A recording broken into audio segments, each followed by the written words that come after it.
tell me that I'm never. Halo semua, salam sejahtera Malaysia, saudara-saudara yang saya amat hormati. Terima kasih kerana terus bersama di dalam channel ini. Tuan-tuan di Malaysia, sudah pasti kita pernah mendengar berkaitan dengan pemimpin politik yang terpalit rasuah, terlibat rasuah, pengubahan wang haram, sakau menyakau, menggelapkan wang, dan banyak lagi lah yang kita boleh simpulkan kepada rasuah. Jadi mana-mana pemimpin di dalam negara ini yang sudah terpalit dengan rasuah kes mahkamah yang belum selesai lagi dan yang memang sah terpalit dengan rasuah, sudah pasti tidak boleh memegang jawatan yang tinggi. Itu pendapat saya. Nah, akhirnya saudara-saudara ini titah yang kita nantikan pasti menggemparkan seluruh kepimpinan politik di Malaysia, terutamanya bagi mereka yang terpalit dengan rasuah. Jangan beri amanah pada pemimpin terpalit rasuah. Titah Sultan Nazrin. Sultan Perak Sultan Nazrin Shah menyeru umat Islam di negara ini supaya tidak memberikan amanah atau menyerahkan tanggung jawab kepada kalangan mereka yang terpalit rasuah dan salah guna kuasa. Baginda menyeru masyarakat Islam supaya dengan segala daya dan kekuatan menolak sama sekali golongan yang berimej mungkar, munafik, lemah moral, rendah akhlak, serta sebarang perlakuan yang boleh mencemarkan nama baik umat.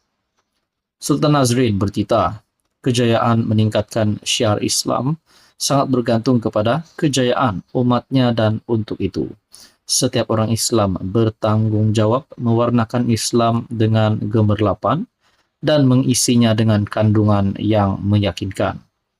Imej Islam dan gambaran masyarakat dunia terhadap Islam dipengaruhi tahap pencapaian dan status kejayaan umat Islam. Islam akan lebih dihormati dan Islam akan terus dimuliakan jika majoriti penganut Islam memperlihatkan prestasi pencapaian yang cemerlang dalam pelbagai bidang. Oleh itu, usaha dan program pembangunan insan sewajarnya diberikan fokus jika keagungan Islam mahu dijulang, jika martabat bangsa mahu didarjatkan, usaha untuk memperkaya generasi muda dengan ilmu wajib diberikan tumpuan melalui persepakatan gerakan yang tersusun lagi strategik, diselaraskan, diintegrasikan, dan digabungkan titah baginda.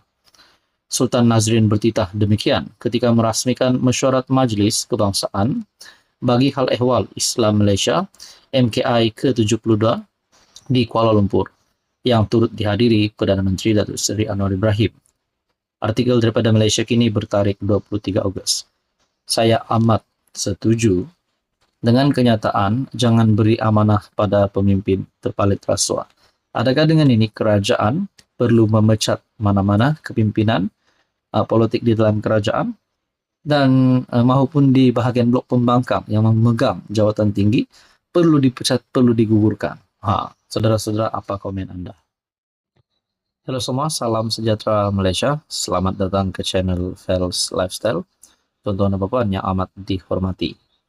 Akhirnya berkaitan dengan cerita panas, berkaitan dengan isu Muhyiddin Yassin, ucapan kontroversi Muhyiddin Yassin yang telah menjadi viral di media sosial dan menjadi buah mulut ramai orang. Akhirnya salah satu kepimpinan daripada pembangkang PN ataupun Bersatu tampil bersuara berkaitan dengan isu ini. Saudara-saudara, berkaitan dengan 115 SD, pendedahan daripada bekas Perdana Menteri Muhyiddin Yassin. Zahid dah keluar kenyataan bahawa 10 ahli parlimen Barisan Nasional itu tidak termasuk di dalam SD tersebut. Zahid berkata, hanya 105 SD yang menyokong Muhyiddin Yassin menjadi Perdana Menteri selepas PRU15 yang lepas. SD Muhyiddin ada klausa batalkan semua perjanjian sebelum PRU15. Akuan berkanun SD yang ditandatangani oleh semua ahli parlimen yang menyokong PN Muhyiddin sebagai Perdana Menteri selepas PRU 15 mempunyai klausa yang membatalkan semua perjanjian sebelum pilihan raya kata Bersatu. Ketua Penerangan Bersatu, Razali Idris, berkata bahwa kesahihan SD tersebut tidak boleh dipertikaikan. Razali berkata demikian mengulas kenyataan Zahid Hamidi yang mempersoalkan kesahihan tersebut. Zahid salah. Kenapa? Karena SD yang ditandatangani oleh semua MP yang menyokong Muhyiddin mempunyai klausa bahwa semua dokumen yang ditandatangani sebelum ini berkaitan pembentukan kerajaan selepas PRU 15 adalah terbatal.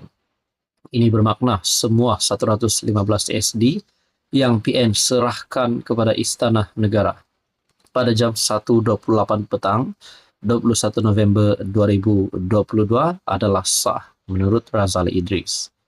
Sebelum ini Zahid berkata PN hanya mempunyai 105 ahli parlimen. Ini katanya karena ahli parlimen BN yang menandatangani 3 dokumen menyerahkan kuasa kepadanya sebagai presiden parti mengakui mana-mana kerusi yang dimenangi adalah milik parti dan perjanjian untuk membayar denda 100 juta jika mereka keluar parti atau menyokong orang lain.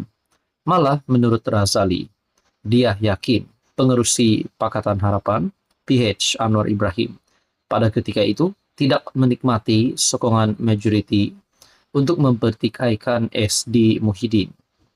Adakah Anwar Ibrahim mempunyai lebih 112 SD pada masa itu untuk dilantik sebagai Perdana Menteri?